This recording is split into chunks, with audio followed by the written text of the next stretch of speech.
Ministro, muito obrigado aí pela sua presença. Vou começar aqui com a primeira pergunta e remetendo aqui a sabatina do ministro Meirelles. Ele ressalvou várias vezes que hoje a gente vive um momento conturbado na economia, bolsa derretendo, dólar disparando, porque alguns candidatos andam pregando o que, segundo ele, não seria correto, seria um rompimento com a atual política econômica, com conquistas que se obteve nesse governo, como, por exemplo, o teto de gastos. E o senhor já disse várias vezes ser contra teto de gasto e que também romperia com muitas das políticas que vêm sendo executadas pelo atual governo. É isso mesmo? O senhor se sente responsável por esse derretimento do mercado, da economia mais fraca do que se esperava? Deixa eu agradecer ao Correio Brasiliense, essa instituição, mais do que esse jornal, que é tão importante na história brasileira, um pioneiro dos diários associados, que se lançou aqui já nos primeiros momentos da nossa capital, pelo visionarismo do grande brasileiro Juscelino Kubitschek, das Minas Gerais. Agradecer a sua direção, um privilégio estar aqui, e cumprimentar a todos que estão nesse auditório, por me permitem transmitir também aos internautas a minha satisfação de estar aqui. Veja, nós temos uma questão para debater no Brasil, e eu quero crer que ela se divide em duas perguntas, que são muito simples. A primeira pergunta: está tudo bem? As coisas estão bem no Brasil? Nós devemos conservar as coisas como estão? Eu respondo comovidamente que o Brasil precisa mudar. O Brasil não está bem, o Brasil está muito mal. Ao contrário do meu estimado amigo Henrique Meirelles, ilustre opositor, percebe, eu acho que o Brasil está numa situação terrível, mais do que ruim. E a outra pergunta é: o que fazer para resolver isso? Esse quadro que está aí. Eu quero crer que o debate deveria ser assim. Senão a gente cai nesse subjetivismo. Repare bem, o dólar está se apreciando no mundo inteiro. No mundo inteiro. E mais ou menos, a de hoje eu não vi ainda, mas ontem foi mais ou menos numa proporção de 1,5% no mundo inteiro.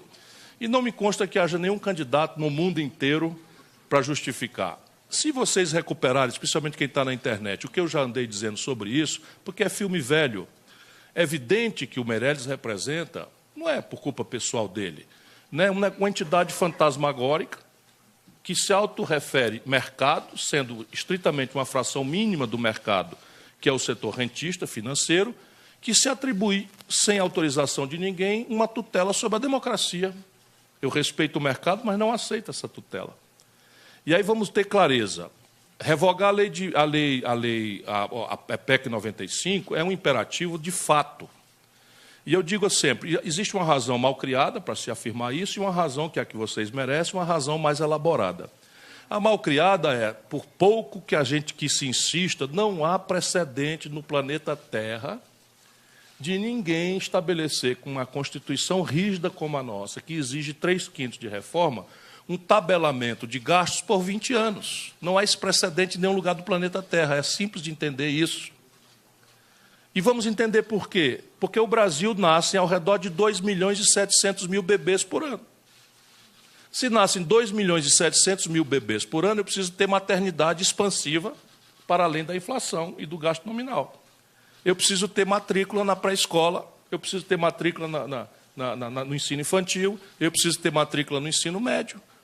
O Brasil tem um probleminha, para ficar aqui numa ironia que não cabe no assunto, de 62.500 homicídios praticados nos 12 meses que nos separam os últimos. Ante a impotência do Estado de Direito Democrático, que só tem sido capaz, pelas fontes que eu respeito, porque é toda uma tentativa de desqualificar minha opinião, mudando de fonte, mudando de metodologia, mas as fontes que eu respeito, que são oficiais, falam que o Brasil tem tido capacidade de investigar 8 em cada 100 desses homicídios. É assim mesmo, pelos próximos 20 anos, nós não vamos repor os carros da polícia, a capacidade de investigação, porque, supondo que nós vamos só atualizar o nominal, com a inflação de 3%, que é a inflação anualizada que esperamos para o futuro, nós não temos como expandir o serviço. Não estou falando mais de porto, de aeroporto, de rodovia, de ciência e tecnologia, em que a nação brasileira tem um orçamento menor do que a Secretaria de Estado de Ciência e Tecnologia do Estado de São Paulo. Então, isso é basicamente uma estupidez impraticável, que eles fizeram sem discutir com ninguém, usurpando o poder, como fizeram. Isso quer dizer o quê? Que eu vou... Isso é me avisando do tempo? Eu não fui avisado, perdão. Para aqui ou... Concluo. O que eu pretendo é colocar a minha prática a serviço da nação brasileira. Eu fui ministro da Fazenda, comandei a economia do Brasil, governei o 8º estado brasileiro em população, governei a 5ª maior cidade do Brasil e não tenho um dia de déficit. Um dia sequer de déficit na minha longa história. Pelo contrário, o governador do Ceará foi ao mercado e comprei com 15, 20 anos de antecedência 100% da dívida em títulos do Tesouro Estadual Cearense. Só eu tenho essa história. Por que agora esse mercado vai tirar de mim a suspeição de que eu não sou austero? Agora, o que o Brasil tem que fazer é pensar sério e desenhar um projeto nacional de desenvolvimento. Bom, falando em projeto nacional de desenvolvimento, fala-se muito que as estatais hoje viraram um antro de corrupção e de indicações políticas. O senhor acha que é possível administrar empresas estatais com eficiência, mantendo as estatais e com uma ocupação de pessoas de excelência na administração dessas empresas, elas se mantendo estatal, ou é preciso privatizá-las? O senhor é a favor da privatização, por exemplo, da Petrobras, Banco do Brasil, Caixa Econômica, a Eletrobras já tem um projeto tramitando no Congresso? Como é que o senhor vê essa questão? Vamos pela primeira parte da pergunta. A resposta, comovidamente, eu tenho segurança de que o setor público pode ser administrado com competência e com seriedade. De novo, eu não sou um poeta recém-chegado no bar, né? Eu conheço bastante bem as coisas. Eu servi ao governo do presidente Itamar Franco, que administrou o Brasil, recrutando profissionais para administrar a Caixa Econômica, o Banco do Brasil, a Petrobras, e nós não tivemos um escândalo sequer no governo Itamar Franco. Eu fui o próprio governador. A Companhia de Água e Esgoto do Ceará dá lucro. Dá lucro e faz subsídio cruzado, permitindo que a população mais pobre tenha acesso a serviços de abastecimento d'água, e essa é a realidade. Não tenho nada contra a privatização. Considero a privatização uma ferramenta, entre outras tantas, que deve ser usada conforme conveniência da inteligência estratégica de um projeto nacional de desenvolvimento. Então, o projeto é que definirá qual é o papel do capital nacional, do capital estrangeiro, do capital privado, do capital estatal. Isso dito, vamos ter clareza. Não privatizaria, e acho crime, o Brasil privatizar petróleo.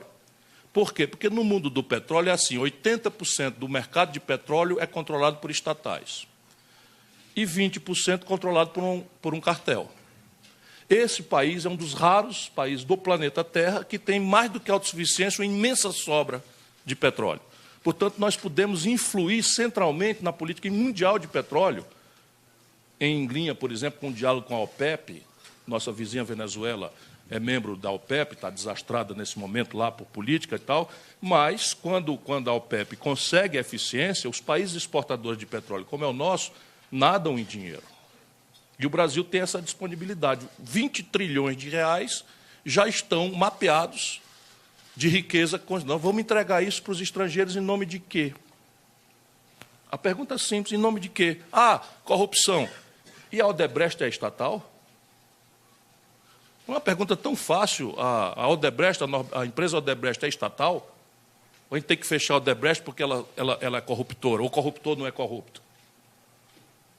E a Andrade Gutierrez é estatal? E a França não tem corrupção? O que foi fazer o Sarkozy na cadeia recentemente? E o Helmut Kohl, que unificou a Alemanha, também pagando constrangimentos por corrupção na Alemanha? Por que a gente tem que se martirizar? Ou vamos para falar que nem a gente fala lá em Sobral, na minha cidade, no interior do Ceará. Um abraço, gente querida. Estou sofrendo por aqui, mas pensando em vocês. Nasci lá com muita honra, mas fui criado em Sobral, foi, portanto, a mãe que me criou. Então, eu quero dizer o seguinte, quando você me lembrou essa minha origem, eu quero dizer que você, em Sobral, diz o seguinte, que uma vaquinha que lhe dá o leite, que lhe dá o queijo, que lhe dá uma cria por ano, e, de repente, pesteou de carrapato. Qual é a solução para o carrapato? Matar a vaca? Você mata a vaca, acaba os carrapatos, mas acaba o leitinho, acaba o queijo e acaba a cria. É mal comparando com a sabedoria do meu povo, não é, o que está acontecendo com o Brasil. Então, você tem defeitos que você resolve. Por exemplo, contrato de gestão. Você pega a Petrobras, como um possível governo meu, a Petrobras terá um contrato de gestão com padrões de eficiência transparentemente anunciados. Ela vai ter que ter desempenho A, desempenho B, o critério de recrutamento vai ser necessariamente técnico, porque a política no meu governo será feita onde normal que seja feita, no nível político do governo, que é o nível dos ministérios. Isso é o que eu pretendo fazer. Em relação à segurança pública, governador, tanto do ponto de vista federal quanto do ponto de vista dos estados, vivemos uma crise que, por mais que um estado esteja melhor do que o outro ali, você tem uma organização criminosa que comanda vários presídios. Eu pergunto para o senhor, que foi gestor do estado de segurança, eu estou falando aí, fazendo um recuo aí de 20 anos. Falhamos na gestão de segurança pública nesse país? Não é que nós tenhamos falhado propriamente ao seu tempo. Apenas o Estado brasileiro, talvez não tenha sido por má fé, não entendeu a gravidade e a complexidade de dois fenômenos que se entranharam na vida brasileira com gravíssima centralidade. E a União Federal, especialmente, fez ouvidos moucos e olhos fechados para isso, ao pretexto de que esse é um assunto institucionalmente entregue aos Estados. E o resultado prático é que esses dois fenômenos tomaram uma centralidade que, basicamente, matam tudo que é trivial e convencional que a gente ouviu falar como política eficiente de segurança pública. O narcotráfico, os seus orçamentos bilionários de dólar, e as facções criminosas. Aqui fica, então, caricato, se não fosse trágico, você dizer, hoje, em Belo Horizonte, tem lá um salve geral, que é como eles chamam a ordem dessas facções criminosas, ultra despudoradas. Combinado com o Natal. Sim, é simultâneo. Assistimos isso em Fortaleza e o comando disso está em São Paulo. Então, diz assim, vamos tocar fogo nos ônibus. E o terror virou a linguagem. E o sistema convencional, portanto, já funcionou. A polícia prendeu, o Ministério Público representou, o juiz condenou, o sistema prisional segrega. E de lá de dentro o comando impune está acontecendo. Então, evidentemente que o Brasil precisa mudar. E aqui se impõem duas coisas. Com clareza, de novo, nós vamos falar em tese de 95, de emenda constitucional 95, por imposição desta facção, ou quer dizer, agora não é facção, dessa fração da sociedade brasileira, que é o mercado financeiro. Então, repare bem, primeira questão, concepção. O que é que fazem os demagogos? Os demagogos sentem que a população está assustada, está com medo, e impõem aparato, né? Ocupação do Rio de Janeiro. Então, você tem hoje o Exército Brasileiro apontando armas de altíssimo poder letal para mães de família, para jovens, para senhores, para senhoras, que, por sua esmagadora maioria, são trabalhadores decentes, já vivendo numa situação terrível nos morros, nas favelas. E isso a pretexto de que, no meio deles, ali, estão bandidos. Ora, quem está ali é bagrinho.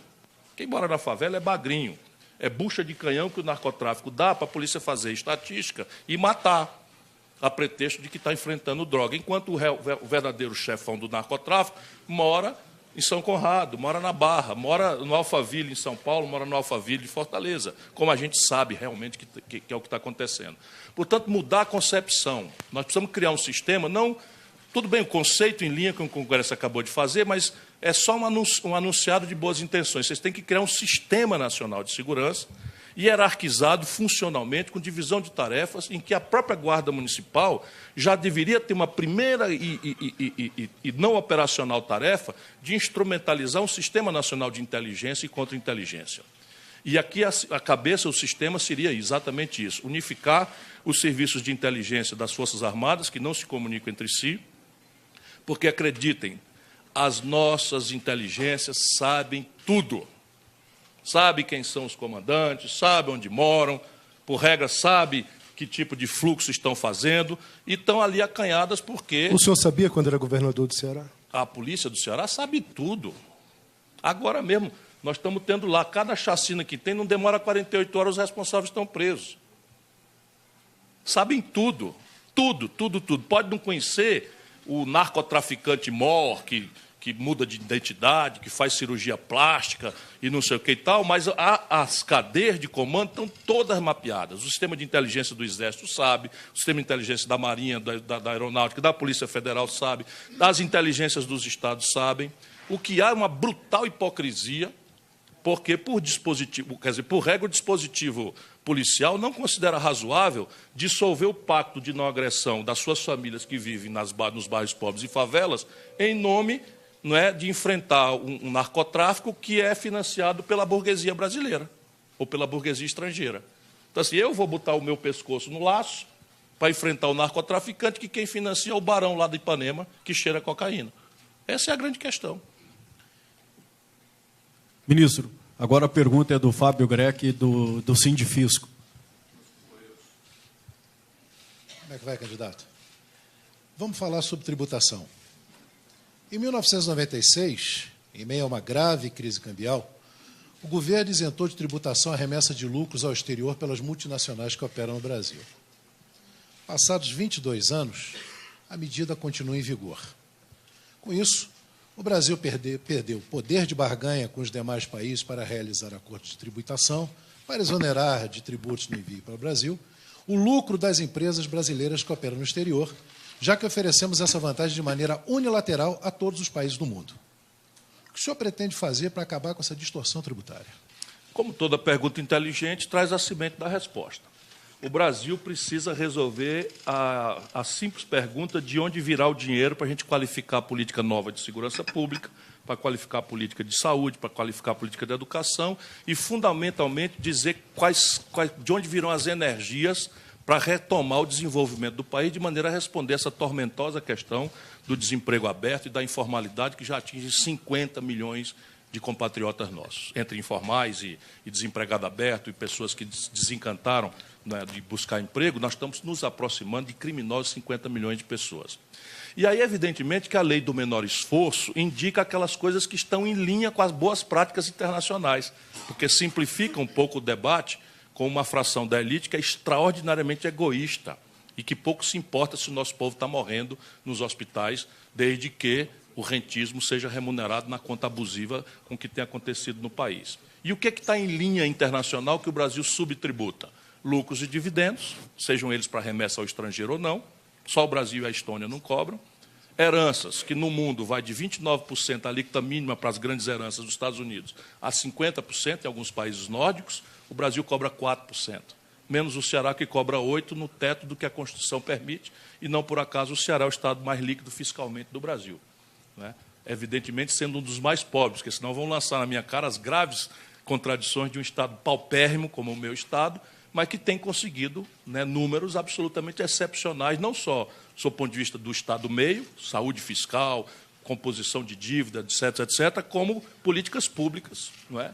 O Ceará triplicou está quase chegando perto de triplicar o efetivo policial entre o meu governo e o atual governo. O Rio Grande do Sul, hoje, os brigadistas são metade do efetivo que o Colares, meu colega da época, tinha. Porque o Rio Grande do Sul foi quebrado por essa política estúpida que quer enfraquecer o Rio Grande do Sul, assim como Minas Gerais, assim como o Rio de Janeiro. E vamos ter clareza, São Paulo passou 4 anos, os últimos 4 anos, sem reajustar salário de funcionário público. E São Paulo passou 8 meses sem honrar as frações da sua dívida com a União, baseado no liminar que caiu, e ao cair, aquele vencido foi colocado para pagar no fim do prazo. Assim é moleza. Assim, o Ceará está com as suas continhas todas em dia. Então, o que é que nós precisamos fazer? Então, põe em linha o Brasil com tributação mais progressiva sobre herança, tributação mais progressiva sobre renda. Temos que diminuir os impostos sobre os trabalhadores, que pagam uma carga tributária absolutamente selvagem, sem nem saber, porque é incidente indiretamente sobre o consumo, que é mais fácil, né, e mais injusto e mais perverso, e diminuir também as incidências sobre classe média, especialmente na progressividade do imposto de renda, que eu fiz quando ministro da Fazenda, ajudado pelos auditores fiscais lá, criei uma alíquota de 35% e diminuí a alíquota para a classe média. Foi eu virar as costas, o Fernando Henrique revogou isso. Então, o Brasil tem alternativas para consertar, só que é mais fácil falar do que fazer. O líder nas pesquisas terá dito hoje aqui que não vai tributar fortuna, nem herança, não sei o que e tal. Pois é. E esse é o debate. E se ele não vai, de onde é que vai vir o dinheiro para resolver o buraco das contas brasileiras? Que é o maior da história. Só essa brincadeirinha aí, para preservar os interesses dos acionistas minoritários, que estão no centro do setor financeiro, subsidiando o diesel com corte de gastos em saúde e educação, a brincadeira é de 14 bilhões de reais e contando. O que quer dizer que o próximo presidente da República vai tomar posse com um déficit primário ao redor de 150 bilhões de reais. Aí pega um translocado desse, um boçal, né, despreparado, e desorienta o debate dessa forma. Esse é o problema. E os democratas temos que dizer claramente, é um boçal despreparado.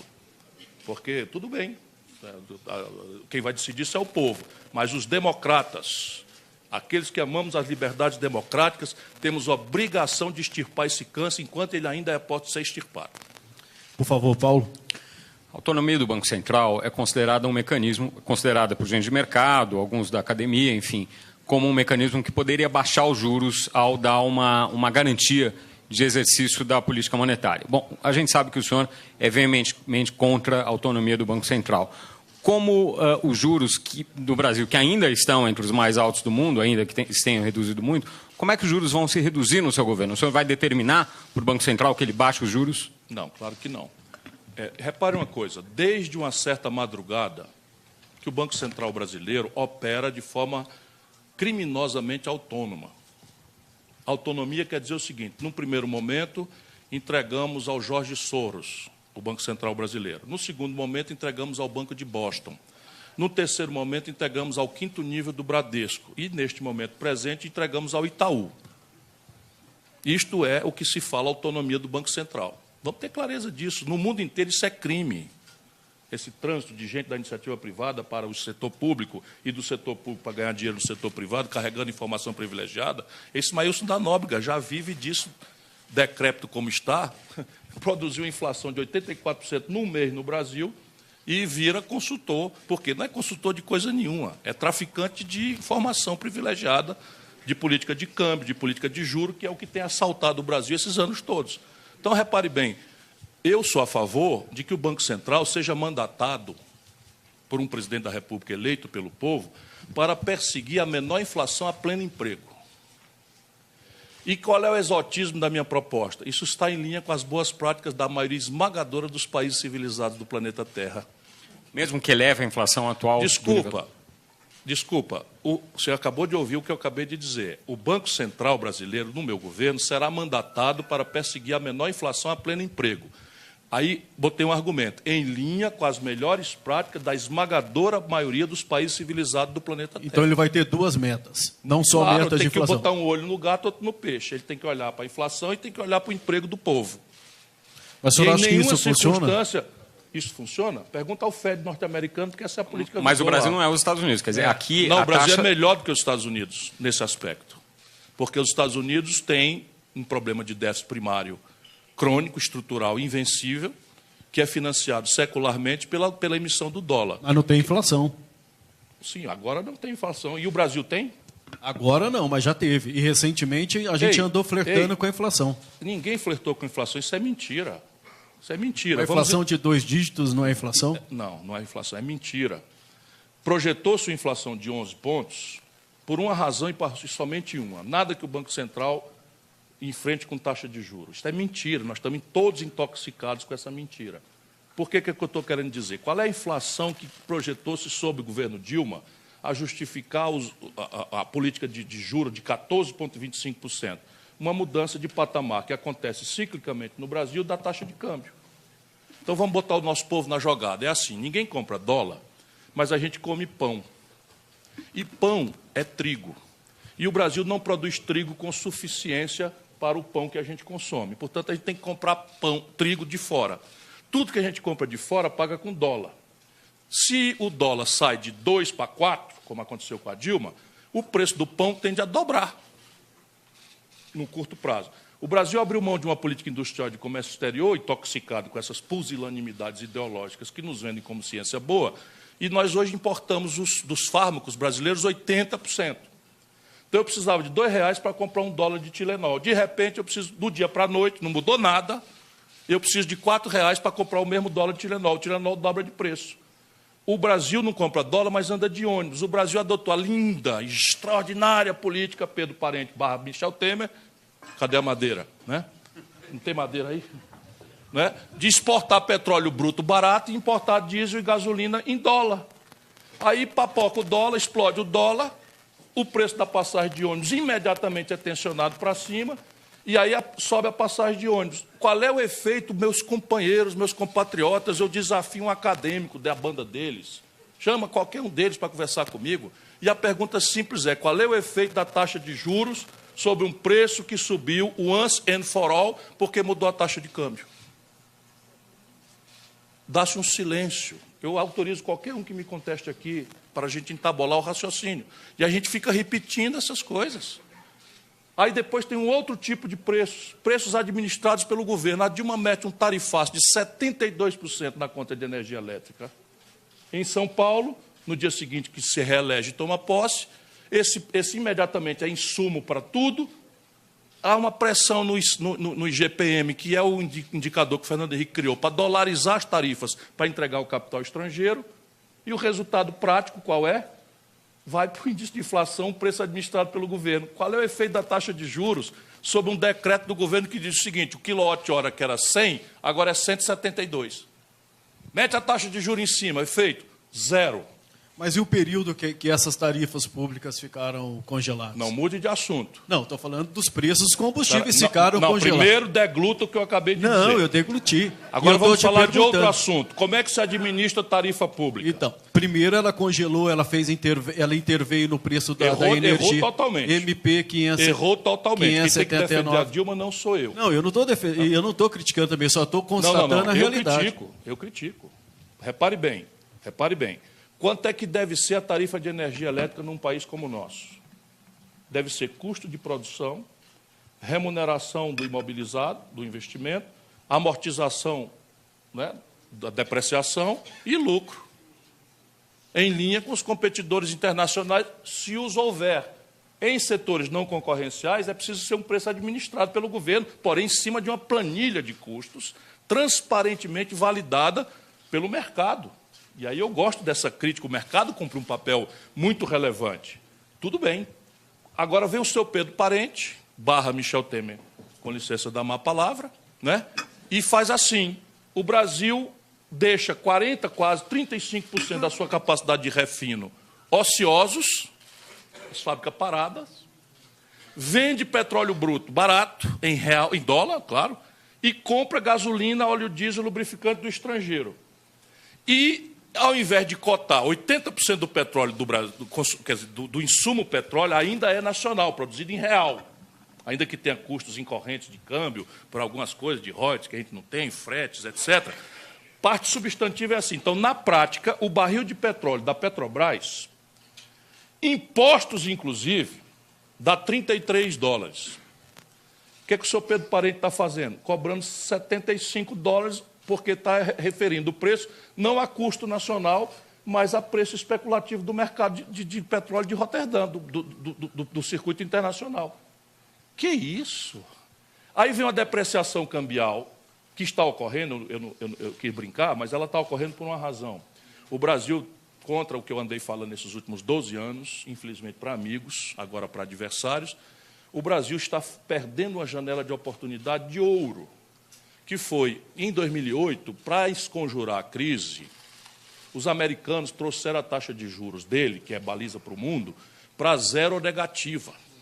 Então, nós estamos há 10 anos com a taxa de juros no mundo a zero negativa, e esses pilantras aqui do Brasil dizendo que a nossa taxa de juros tem que ficar alta. Por quê?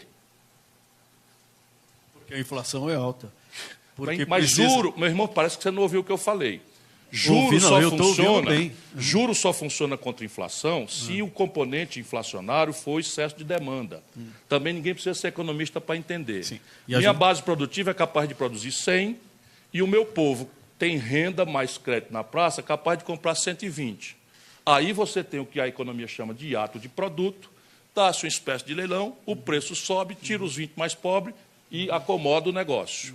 Aqui, isso é o bicho eu conheço, eu fui ministro da Fazenda, ou havia hiato de produto, porque nós estávamos com 100% de capacidade instalada ocupados, trabalhando a 3 turnos, e havia ágio quando eu assumi o real.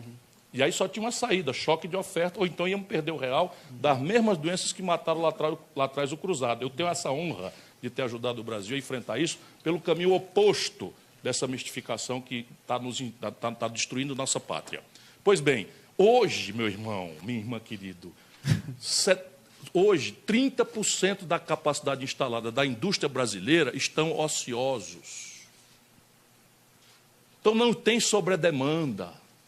Não adianta encarecer o crédito, porque não é por demanda excessiva que a economia brasileira teve momentos de tensão inflacionária. É só ver o que está acontecendo. O governo subiu energia 70%, subiu o botijão de gás de cozinha uns 90% nas costas do povo, empurramos 1.400.000 famílias para voltar a usar álcool e lenha na cozinha. O governo brasileiro empurrou essa política de combustível, que sobe de 2 e pouco para R$ 5,00 a gasolina na bomba, que é insumo para os taxistas, e a inflação é 2,56%.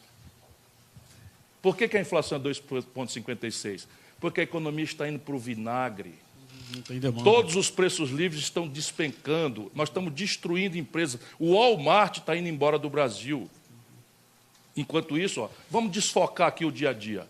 Olha essa estupidez. Em 1980, o Brasil tinha 30% da sua riqueza extraída da indústria. E essa indústria nacional brasileira, em termos absolutos, equivalia à China, Coreia do Sul, Malásia, Singapura e Vietnã, os chamados tigres asiáticos, e ainda sobrava um tanto. Hoje, brincando desta estupidez ideológica que nos vendem como ciência boa, intoxicaram toda a nossa elite, o que está acontecendo? Aquilo que era 30% do PIB industrial, hoje é 11%. E a indústria chinesa é 7 vezes quase a indústria brasileira, no mesmo período. Quem está certo, eles ou nós? Ministro, eu queria saber, primeiro, qual seria a sua política de combustível, para o combustível, e, segundo, reforma da Previdência. Qual é a sua proposta? Sobretudo em relação ao setor público. A gente vê hoje números assim discrepantes quando a gente compara, por exemplo, a aposentadoria do Judiciário, 18 mil em média, Legislativo, 26.800, e quanto a gente pega... Não, o Legislativo, eu fiz a pesquisa antes de vir para cá. E, em contrapartida, a gente tem 30 milhões do INSS com salário mínimo, R$ 954. Então, como resolver isso se o senhor vai combater privilégios? Voltando primeiro, política de combustíveis e depois Previdência. Qual é a política de combustível óbvia? Óbvia, se a gente botar inteligência e não interdição ideológica e vassalagem ao setor financeiro internacional e local. É custo de produção, mais imobilizado remunerado, mais depreciação, mais lucro em linha com os competidores internacionais de porte semelhante. Na prática, um litro de gasolina, por esta política, custaria entre R$ 2,80 e R$ 3,00, com a Petrobras ganhando dinheiro na ponta do combustível. E aí, evidentemente, nós temos que verticalizar a produção no Brasil, para ganhar cada vez mais escala e eficiência nesse aspecto. Em nenhuma circunstância o Brasil suporta encavalar no preço da bomba variação cambial mais mercado spot de especulação com petróleo no mundo. Aliás, a razão institucional de ser da Petrobras, que os visionários do passado, contra todos os estudos que diziam, olha as nossas prostrações intelectuais, o mal que faz, todos os estudos internacionais, missão russa, missão americana, diziam que o Brasil não tinha petróleo. Ali, em 1950... Aí um maluco chamado Monteiro Lobato insistiu que tinha, e um homem da política sabia que tinha. Getúlio Vargas foi assassinado ou se matou, se autoimolou, para fazer o nosso país virar essa potência que é. E hoje nós simplesmente estamos abrindo mão dessa vantagem estratégica e institucional, razão de ser dessa coisa, em linha com 80% do mundo. Nós agora fizemos a canalice, desculpe as palavras, para quem conhece as coisas, não pode usar outras palavras. Essa gente que governa o Brasil entregou o campo de Carcará a uma empresa estatal da Noruega por $1,50 o barril, mais barato do que uma lata de Coca-Cola. Quando nós fizemos com a lei de partilha Libra, 41% foi o retorno para o Brasil. Amanhã tem vários blocos de petróleo para fazer, no máximo 8%, 9%. Nós estamos sendo assaltados. Não há outra, nós estamos sendo assaltados como sociedade, como futuro do país, nós estamos sendo assaltados e nada explica. Previdência. Este sistema de repartição que está aí é irreformável.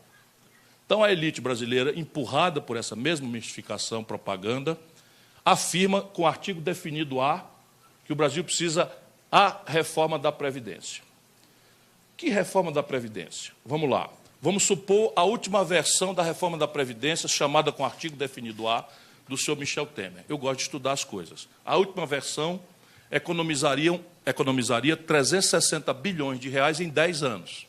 Sabe quanto foi o déficit da Previdência no ano passado, por causa da DRU? 180 bilhões de reais. Isto é reforma? Aí o mundo inteiro, aí o mercado, não sei o que e tal. O Brasil ia economizar com a perversão de empurrar uma idade mínima para trabalhador rural do semiárido, para trabalhador do Vale do Ribeira, para trabalhador da metade sul do Rio Grande do Sul, para trabalhador do Vale do Jequitinhonha e Mucuri, que não bota em 62 anos, uma idade mínima de 65. O Brasil, nesta reforma, ia impor a um policial e a um professor trabalhar 49 anos para ter direito a acessar a aposentadoria integral, e não se mexeu num único privilégio. Com toda esta selvageria, o Brasil economizaria 360 bilhões, a última versão, 362 bilhões em 10 anos. E o déficit foi de 180. Isso é reforma? Pergunto simples. Não é reforma coisa nenhuma. E não é por quê? Porque esse sistema é irreformável. Explica-se que também o povo não quer, quer dizer, o povo, as elites, as associações não querem entender. Basicamente é o seguinte, esse sistema de repartição na América Latina só remanesce em 3 países. E, sob esse ponto de vista, nós não estamos em boa companhia. Argentina e Venezuela. Ambos em processo agônico, sob o ponto de vista macroeconômico, a Argentina e a Venezuela, entre outras razões, por causa disso. Então, o Brasil, a Argentina e a Venezuela insistindo. Eu posso descontar no outro assunto? Qual é, então, a sua proposta para a Previdência? Vamos entender o problema primeiro.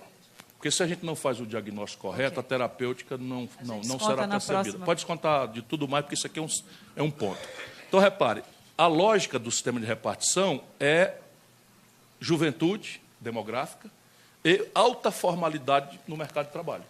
Resultado, quando a gente montou o sistema, eram 6 trabalhadores ocupados por um aposentado com expectativa de vida inferior a 60 anos. Funciona. Hoje nós temos, pela robótica, pela informática, pela informalidade, pela automação, pelo desemprego de massa. Só o terrorismo do Michel Temer botou 1.700.000 contribuintes do INSS para fora do sistema. Só o terrorismo que eles fizeram agora. Tudo de propósito. Nada disso é incidente. Nada disso. Tudo assalto aos cofres da nação brasileira e ao futuro da nossa pátria. E isso é o que está acontecendo com a nossa nação. Resultado prático, nós temos 1,5 trabalhador ocupado, estatisticamente, para financiar uma aposentadoria de 73 anos. Isso não é reformável.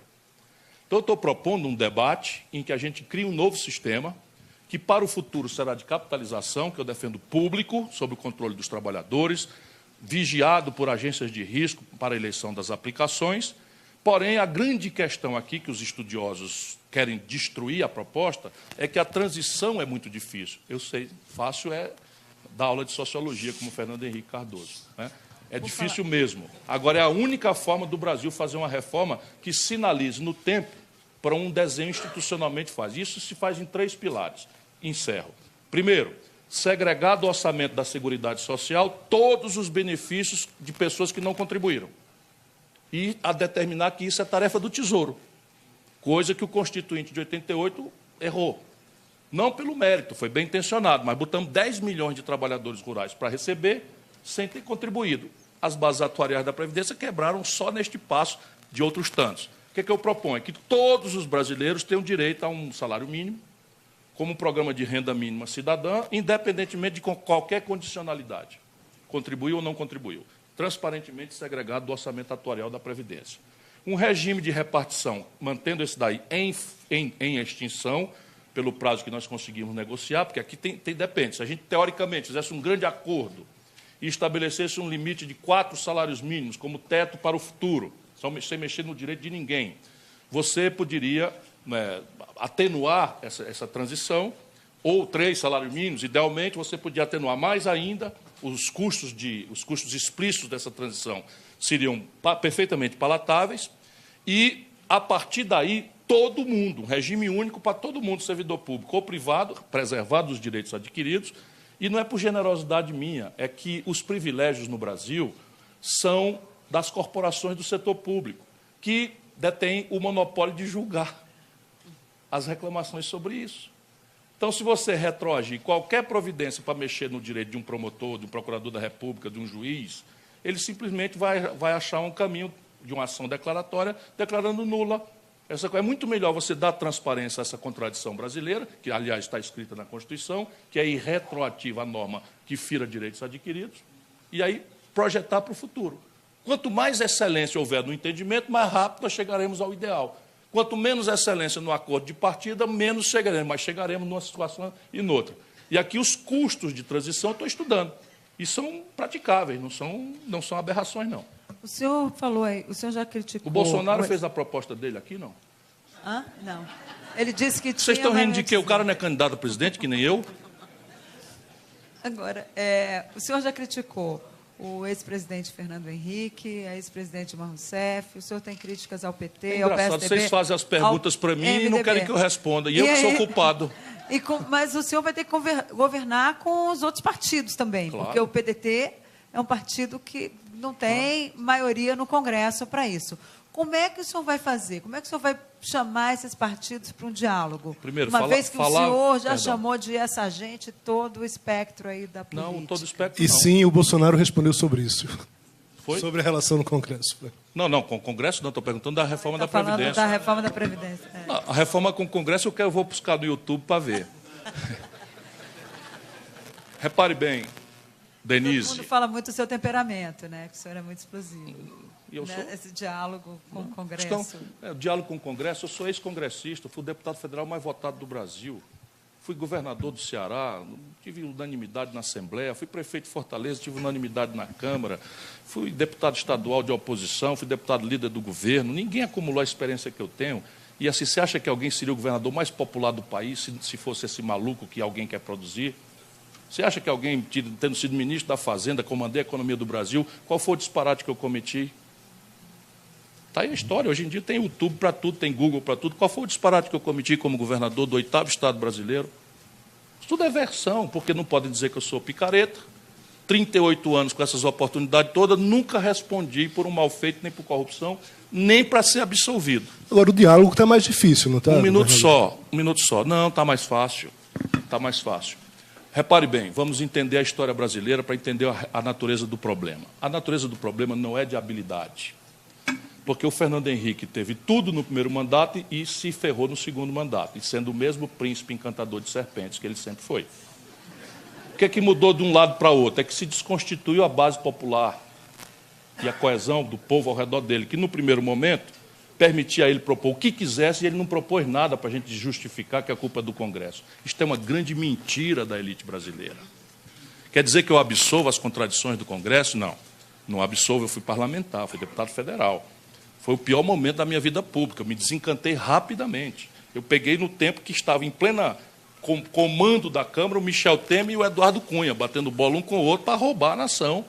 Não é? Eu fui processado por ambos e um já está na cadeia e o outro vai. Simples assim.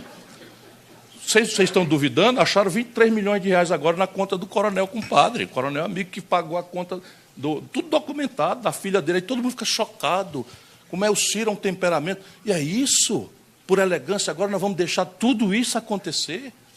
Nossa gente morrendo como mosca nos hospitais, nossos jovens sendo assassinados como mosca nas periferias, e nós, por uma elegância, uma aristocracia, que não é um pedido do povo, não. Isso é um medo de quem tem rabo de palha e quer que a gente cumpra um acordo, que é o acordo da máfia, a omertá. E eu não pertenço à máfia. Então, não tem omertá para mim. Eu vou contar a história para quem quiser ouvir. E pago e arrosto as consequências. Mas vamos lá. Como é que se governa um país como o Brasil, que adotou o sistema presidencialista? Esse é o que nós precisamos entender. O sistema presidencialista traz em si a semente do impasse. Por quê? Porque um órgão detém o monopólio do desenho institucional e não tem nenhuma responsabilidade com a saúde da economia, nem com a sanidade, com a regularidade do serviço público. Então, a tendência deixada entregue ao lobismo, aos grupos de pressão, é baixar imposto e aumentar a despesa. Eu assisti, na minha legislatura, num dia revogar a CPMF, que pode receber qualquer crítica, não estou falando de se é boa ou ruim, tiraram do orçamento do dia para a noite 70 bilhões de reais. 8 dias úteis depois, regulamentaram a emenda 29, que impõe mais uns 60 bilhões de reais de gasto com saúde. Fecha essa conta no orçamento da Bélgica, da Dinamarca, dos Estados Unidos. Não fecha. Então, isto é inerente ao nosso desenho institucional. Como é que você mitiga isso? Primeiro, propondo antes, sair do deixa que eu chuto caudilhesco, personalista, que a gente vive falando dos outros, mas o Brasil é uma república muito parecida a qualquer república de bananas dessa, sob esse ponto de vista dos maus costumes políticos. Veja o que está acontecendo na nossa pátria hoje em dia e vocês vão entender porque. Então, propor e a imprensa tem um papel indispensável, e vocês estão cumprindo esse papel aqui, tem que exigir ideia. Que história é essa de vai, deixa que eu chuto, e pronto, aí se elege e precipita o país numa crise monstruosa que está atrasada, porque os números não mentem jamais. Segundo, desde o general Dutra, Denise Rotemburgo, você é muito jovem, todos os presidentes brasileiros se elegeram com minoria no Congresso. O próximo Congresso brasileiro, nenhum partido terá pouco mais do que 10% dele. Nenhum, não é o meu.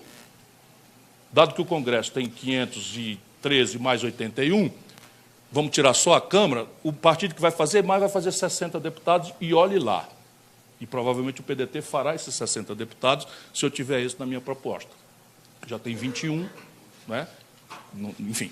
Então, primeira lição do nosso passado, propor na primeira hora. Então, todos os presidentes tinham uma minoria, mas tiveram poderes quase imperiais nos 6 primeiros meses a um ano.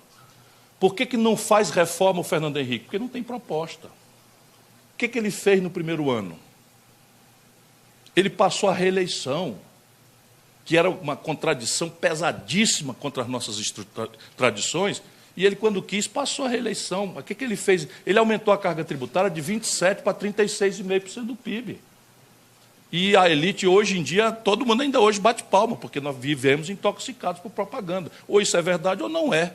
O Lula, que proposta fez de reforma? Não, a culpa é do Congresso. O Lula fez uma proposta de reforma e o Congresso reacionário, fisiológico, clientelista, não fez, não tem concepção, não tem projeto. O Lula manteve rigorosamente. Não estou atacando, não.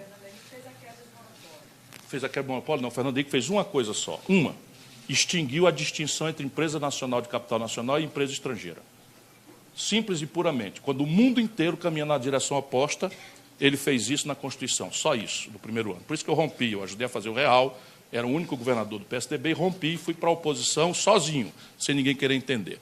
Então, a segunda providência é propor na primeira hora. A terceira, o Pacto Federativo dilacerado predispõe um novo pacto de governadores e de prefeitos no Brasil, em troca de uma grande concertação ou de um grande redesenho da sanidade das contas públicas brasileiras. 27 estados somos, 17 já estão quebrados. Então, Minas Gerais não tem saída sem apoio da União, Rio Grande do Sul não tem saída, Rio de Janeiro não tem saída, e São Paulo vai para lá também. Rio Grande do Norte está ferrado, e por aí se generaliza. Então, é possível, porque o eixo de gravidade real da política brasileira, sem desmerecer os partidos, sem desmerecer as lideranças, está nos governadores, na federação e nos prefeitos.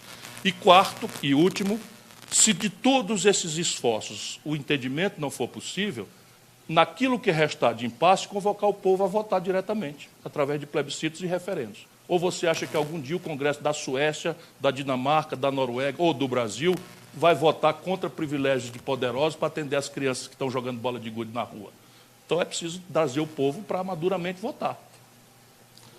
Durante a campanha, aqui falando de campanha, como é que o senhor pretende avançar sobre os votos dos lulistas sem absorver a rejeição que ele tem em relação à outra parcela dos eleitores? Aí todo cearense é meio gaiato, eu vou dizer, você tem ataque em Transilim e defende em zigue-zague. É o seu defeito até agora. É, exatamente, pronto, é isso, então está explicado. Pronto, pode descontar o resto do tempo. Um dia dá uma cacetada? Não dou cacetada, porque quer entender qual é a minha coerência? É falar aquilo que é a minha convicção e a minha consciência e o meu patrão merece que eu fale. E meu patrão não são as corporações, o meu patrão não são os grupos de interesse, o meu patrão é o povo brasileiro. Isso é simples de entender. Então, se vocês dizem, qual é a coerência do Ciro? Por que o Ciro ajudou a fazer o Plano Real e rompe? Por que eu aceito ser ministro do Lula e o PSDB vai contra? Por quê? Porque, na minha convicção, isso é dos arquivos do Correio Brasiliense, está tudo isso documentado. O PSDB e o PT foram as duas melhores crias da redemocratização brasileira e eles tinham obrigação de cooperar se o prevalecente ali fosse o interesse público. Tinham obrigação de cooperar. Como a paróquia de São Paulo deu a eles o privilégio de monopolizar, eles brigaram. E ao brigarem em São Paulo, onde as coisas já estão muito melhores por média do que no Brasil, eles simplesmente produziram essa contradição de coxinhas e mortadelas, ao limite que chegamos hoje, para o Brasil inteiro. Aí chegava na Bahia, toda a oposição ao Antônio Carlos Magalhães, PSDB e PT, juntos, E o PT daqui, o PSDB daqui de Brasília, de São Paulo, não pode. No Ceará, nós estamos aliados, o PT a vida inteira, o PCdoB a vida inteira, porque nós estávamos enfrentando o coronelismo, que eu acho engraçado, inclusive, hoje em dia, a gente enfrentando o coronelismo lá. Mas não, todo mundo obrigado a replicar essa contradição, dando centralidade ao velho Brasil corrupto e fisiológico. E aí isso é picarético, para usar um neologismo. Veja bem, o líder do governo, Fernando Henrique, no Senado, chamava-se Romero Jucá. O líder do governo Lula, no Senado, chamava-se Romero Jucá. O líder do governo Dilma, no Senado, chamava-se Romero Jucá. E o líder do governo Michel Temer, no Senado, chama-se Romero Jucá. Não há a menor chance. Nenhuma chance. Eu estou só explicando. Veja bem, vamos compreender aqui esse pragmatismo. Deu certo? Pergunta simples. Deu certo? Se deixar a porta aberta, vem abanando o rabo. Mas está avisado que por essa porta não entra. Ladrão do PMDB vai me fazer oposição. Pronto, falei outra coisa. O cara é esquentado? Sou esquentado para certos assuntos. Certos assuntos. O Brasil precisa demarcar o campo porque eles viraram um elemento de destruição da institucionalidade brasileira. São grandes demais, apenas se reúnem para chantagear o poder, destruíram a condição do Fernando Henrique. O Fernando Henrique foi o PSDB, companheirada, foi escorraçado do poder nacional brasileiro, nunca mais ganhou uma. Parece assim que eles acertaram em tudo. O PSDB perdeu as eleições todas do fracasso do Fernando Henrique, segundo governo, primeiro dia, até hoje. Nunca mais ganharam uma. E o PT deu certo? Esse pragmatismo deu certo? Olha o que está acontecendo, para não me obrigar a comentar. Olha o que está acontecendo. Um maior líder popular do país preso. Isso é outro assunto. Quer perguntar sobre isso? De novo, é uma mera constatação. A minha mera constatação é que esse modelo de transigir com o lado quadrilha da política brasileira é fracasso certo. Quer dizer que não transigir é sucesso certo? Não. Mas quer dizer que nós precisamos experimentar outro caminho. E é o que eu vou fazer. Ministro, a gente vai ter que pular o Paulo ali, a gente vai passar a palavra para a Cândida Capozelli aqui, que é vice-presidente do Sindifisco. Ela vai fazer a última pergunta para o senhor antes das considerações finais. Já acabou? Ainda não, candidato. Agradecer a sua presença aqui no nosso evento. Represento o Sindifisco Nacional e, junto com o Correio Brasiliense, esse ciclo de entrevistas com os pré-candidatos. Isso é muito importante para esclarecer toda a sociedade. Bem, a Receita Federal, o senhor sabe, tem tido um importante papel em todas essas operações de combate à corrupção, no caminho do dinheiro, investigando o caminho do dinheiro e municiando o Ministério Público. O senhor sabe muito bem que nós, auditores fiscais, precisamos de garantias e prerrogativas, certo? Então, a minha pergunta para o senhor, essas garantias e prerrogativas são justamente para nos defender de possíveis interferências políticas, certo? Que venha mitigar o nosso trabalho. Tá? Então, a minha pergunta para o senhor é a seguinte. Num eventual governo seu, o senhor pretende fortalecer e dar autonomia para a atuação da Receita Federal e dos auditores fiscais no combate à sonegação e corrupção? Sim. Fale sobre isso, candidato. Veja, esse negócio de autonomia e tal, eu já ia perder uns votinhos aqui, né? Porque é assim, qualquer um pode ser presidente da República, desde que o Banco Central pertença aos bancos, travestido de autonomia, a Receita Federal tem autonomia, a não sei quem tem autonomia, a universidade tem autonomia, e ninguém produz receita, e todo mundo produz despesa, e o fisco é que vai ter que pagar esse negócio aí e tal. Então, o que eu acho é que nós temos que dar muito valor ao nosso voto, escolher muito cuidadosamente o nosso presidente ou presidenta, escolher muito bem o nosso deputado, a nossa deputada, a nossa senadora, o nosso senador, para não falar nos governadores, deputados estaduais, porque a gente está vendo aí no que é que dá se a gente esquece o nome até do deputado em quem votou 3 meses depois. A propósito, completando a questão anterior, eu estou procurando nuclear, vamos dizer, os guardiães da lei, no meu caso, é uma idealização que eu faço para o primeiro ou para o segundo turno do PSB e do PCdoB. Não falo no PT para não levar pancada, porque eles têm um candidato, o candidato já está eleito, e não precisa de ninguém, e então eu respeito isso e está tudo certo, não tem problema nenhum. Então, idealmente, nós precisamos ter o que o Gramsci chamava de hegemonia moral e intelectual. A partir daí, a negociação tem que ser feita com habilidade, com inteligência, com a qualidade do objeto negociado é que deve orientar, até porque você vai amanhã, eu vou propor um imposto sobre uma tributação progressiva sobre heranças, vamos ver quem vota a favor e quem vota contra. Vou propor lucros e dividendos, vamos ver quem vota a favor e quem vota contra. E se não votar, eu respeito, eu sou um democrata. Mais do que isso, eu sou parlamentarista. Sou parlamentarista. É claro que o povo farejou, que às vezes que o parlamentarismo entrou em voga foi para fazer golpe contra a vontade popular, então eu compreendo a questão popular. Porém, a forma como você acaba explicitando me permite garantir, porque eu conheço bem a Receita Federal. Tive a honra de trabalhar consigo, não é? No primeiro dia que eu tomei posse, você estava em greve, você é muito jovem, não estava lá ainda, não é? Estava em greve e o primeiro item da pauta era ser recebido pelo ministro. E era tanta fogueira que eu fui ao Rio e voltei 2 vezes naquele mesmo dia, tendo tomado posse às meio-dia. Fui ao Rio e voltei, porque o real fazendo água por todo lado, eu precisava assinar uns anexos e tal. E aí chamei o pessoal da Unafisco, do Sindifisco, etc., e marquei se eles topavam conversar comigo meia-noite. Daquele primeiro dia que eu queria que eles percebessem que não tem cabimento uma instituição tão profissional, tão meritocrática, tão extraordinária. Vocês são uma ilha de excelência do serviço público brasileiro e, para mim, é modelo do que deveria se espalhar para o conjunto da administração. Não é favor nem nada, é o que eu sei o que eu estou dizendo. Como, por regra, enfim, todos concursados, todos administrados de forma ascensão na carreira por produção, por trabalho, decentes, por média, quase inatacáveis. Não tem negócio de proteção corporativista para quem transgride. Eu tenho todas as razões. Chamei, conversei e pedi a eles, olha, eu não sou patrão de ninguém, e é o que eu vou repetir o que eu disse naquela data como ministro. Eu não sou patrão de ninguém. Minha tarefa naquela data era, eu defendo vocês para o meu patrão e defendo as razões, que era o presidente da República, e defendo as razões do meu patrão para vocês e nós vamos fazer um entendimento. Agora eu preciso que vocês façam um gesto de confiança, simples assim. Digam uma palavra de boas-vindas ao novo ministro, dizendo que vão dar uma trégua, e eu prometo a vocês que em 48 horas tenham resposta. Em 24 horas tenham resposta, até hoje o plano de cargo que você tem, eu ajudei a fazer. Então, é com esse espírito que eu quero fazer, mas com vocês é um pouquinho diferente, a melhor. Tudo que nós precisamos fazer, eu vou precisar de vocês organicamente. Organicamente. Então, é preciso, entre a eleição e a posse, que a gente converse muito.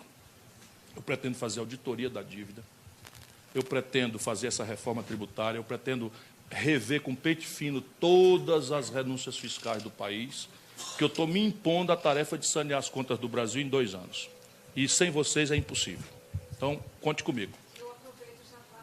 Me dê cá. Bota uma foto aí, ó. Beleza. Daqui a pouco faz a foto. Hein? Vamos fazer... Vamos lá. Considerações finais já? Bom, eu quero agradecer ao Correio Brasiliense. São 2 minutos. Hein? Faz a foto aí com a Cândida. Tá. Pronto. Isso aí.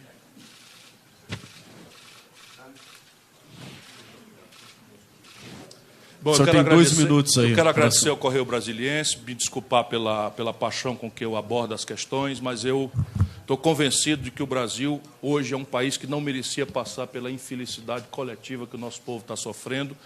E essa infelicidade que eu testemunho, né, todo dia aí na minha caminhada está se transformando em indignação, mas mais do que isso em energia e confiança de que se a gente acreditar na inteligência do nosso povo, participar de um diálogo em que vocês ajudam a fazer, obrigando os candidatos a refletir metodologicamente sobre os problemas reais do Brasil, não acredito em dono da verdade, mas nesse debate nós vamos achar a saída para devolver ao povo brasileiro a felicidade que ele merece.